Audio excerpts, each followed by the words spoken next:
Assalamualaikum warahmatullahi wabarakatuh. Perkenalkan, saya Purnama Maharani akan menjelaskan tentang bagaimana cara mengelola lingkungan eksternal dan budaya organisasi. Nah, ada 4 cakupan masalah, yaitu yang pertama ada pandangan omnipoten, mumpuni atau simbolis. Yang kedua ada hambatan dan tantangan lingkungan eksternal. Yang ketiga ada hambatan dan tantangan budaya organisasi. Dan yang terakhir ada isu-isu budaya kontemporer. Kita memasuki cakupan yang pertama, yaitu pandangan mumpuni. Seorang manajer yang baik dapat mengantisipasi perubahan, memanfaatkan peluang, memperbaiki kinerja yang buruk, dan memimpin organisasi dengan baik. Seharusnya para manajer menjadi orang yang paling berhak menerima semua pujian, meskipun jika sebenarnya keberhasilan itu bukan merupakan buah langsung dari upaya mereka. Lalu ada pandangan simbolis. Pandangan simbolis mengatakan bahwa kemampuan manajer untuk menentukan hasil akhir sangat dipengaruhi dan dibatasi oleh berbagai faktor eksternal. Menurut pandangan ini, sangat tidak beralasan meyakini bahwa kemampuan seorang manajer dapat membawa dampak yang besar terhadap kinerja organisasi. Pandangan ini menyandang nama simbolis karena didasarkan pada keyakinan bahwa para manajer hanya melambangkan kekuasaan dan kendali. Lalu kita memasuki cakupan bab yang kedua, yaitu hambatan dan tantangan. Hambatan yang ada yaitu perihal ketersediaan lapangan kerja dan ketenaga kerjaan. Lalu ada ketidakpastian lingkungan dan hubungan antara stakeholder dalam organisasi serta di luar lingkungan. Lalu untuk tantangannya ada lingkungan eksternal juga menghadapkan manajer pada situasi-situasi yang tidak pasti. Lingkungan ketidakpastian berarti tingkat perubahan atau kompleksitas dalam sebuah organisasi. Lalu kita memasuki cakupan yang ketiga. Lalu ada hambatan dan tantangan lagi, yaitu ada kurangnya akses, kesenjangan generasi, perubahan pola kerja tradisional, pendiri perusahaan founder.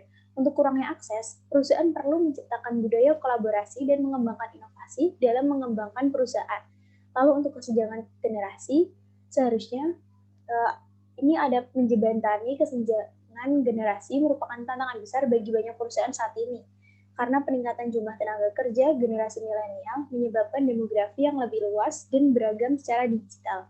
Lalu untuk perubahan pola tradisional, adanya tenaga kerja generasi milenial saat ini membuat batas antara kehidupan kerja dan kehidupan pribadi mereka menjadi kabur karena bekerja dengan waktu kerja yang bervariasi demi ingin mencapai kepuasan pada kehidupan kerja pribadinya. Lalu yang terakhir ada pendiri perusahaan atau founder. Pertama-tama yang perlu ditinjau adalah pendiri perusahaannya. Menjadi tantangan tersendiri jika perusahaan menjalankan value budaya mereka, sedangkan pendiri perusahaan tidak menjalankan atau memberikan contoh serupa kepada bawahannya. Lalu ada isu-isu budaya kontemporer.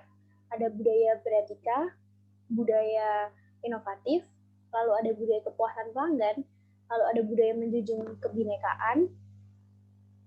Nah, untuk budaya beretika, dengan menciptakan budaya etika antara anggota akan sangat berpengaruh positif pada karyawan untuk berperilaku.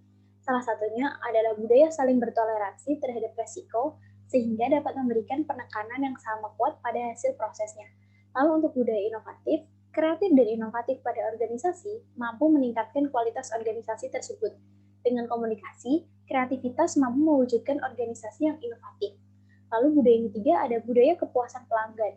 Pada lingkungan perusahaan, karyawan mampu memberikan keleluasaan dalam memberikan pelayanan terbaik pada pelanggan, membangun komitmen organisasi untuk menjunjung permintaan pelanggan meski hal itu bukan normal sekalipun. Hal yang terakhir ada budaya menjunjung kebinekaan. Menjunjung sikap kebinekaan dengan tanpa pandang bulu, baik dari ras, suku, usia, warna kulit, bahkan karakteristik warnanya. Terima kasih, sekian presentasi dari saya. Jika ada kesalahan, mohon dimaafkan. Wassalamualaikum warahmatullahi wabarakatuh.